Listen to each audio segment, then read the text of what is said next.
Considering low contact with my mother. Hi all, any advice greatly appreciated here. Thank you in advance. TLDR.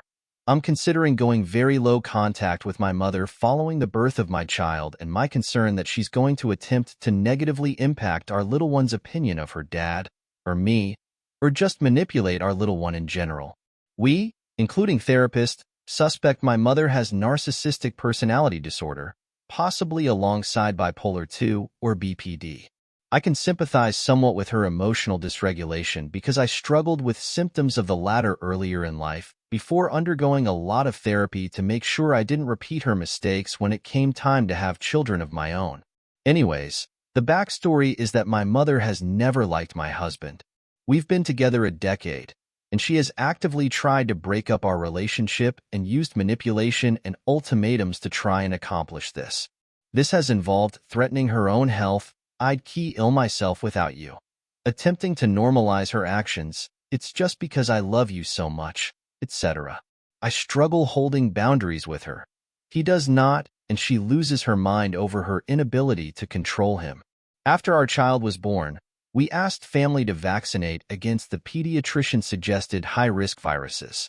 My mother refused, but we said that she could still come over as long as she could isolate for a short time before seeing baby so that we knew she didn't have obvious symptoms. She was off work for a few months and said she would.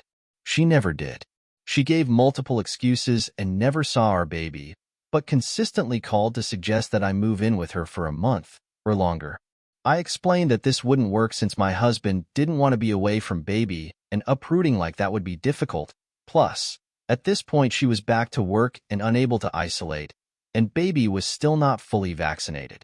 During the discussion around vaccination, she emphatically said, "No more needles." I've explained why. My husband asked what she meant. No blood tests? Or just no vaccines? She lost her mind. She said, "I've already explained myself." She hadn't, and then proceeded to scream obscenities at my husband, telling him to F off and calling me a terrible daughter for implementing these restrictions. She sent multiple caps lock, obscenity-laden messages over our family group chat. Following the outburst, she deleted all of her messages and then told us she was never angry. This has happened several times in the past, as well. Then she proceeded to call me separately to say the reason she never came out to see our child is that she dislikes my husband and going forward only wants to see me and my child alone, without him. Fast forward to this past week. We get a call from my sister-in-law who tells us that my mother, who has not spoken to her since our wedding years ago, had called her to complain about us, our parenting decisions, and to dig up dirt on my husband, asking for disparaging stories about him in past relationships. My sister-in-law was understandably horrified. I also found out she has done the same with my close childhood friends.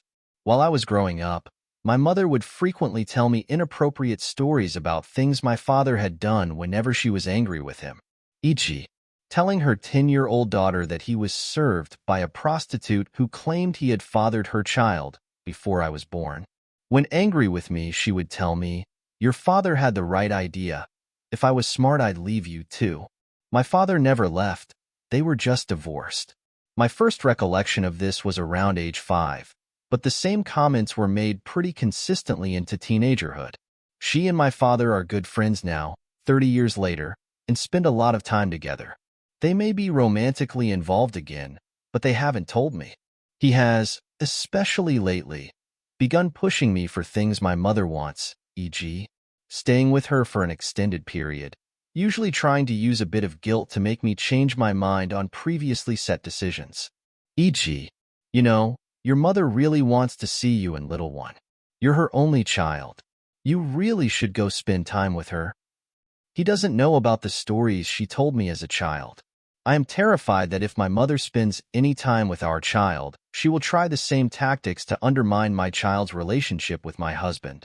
Geographically, she's the closest family our child will have, and the expectation would be that we spend holidays together with her and my father, except without my husband present.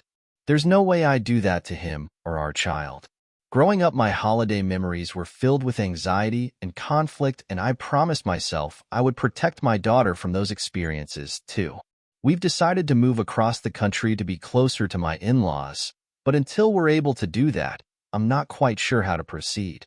Going zero contact feels difficult as the only child. I feel some intense guilt over even considering low contact. But my priority is protecting my child and making sure she's never in the middle of this chaos.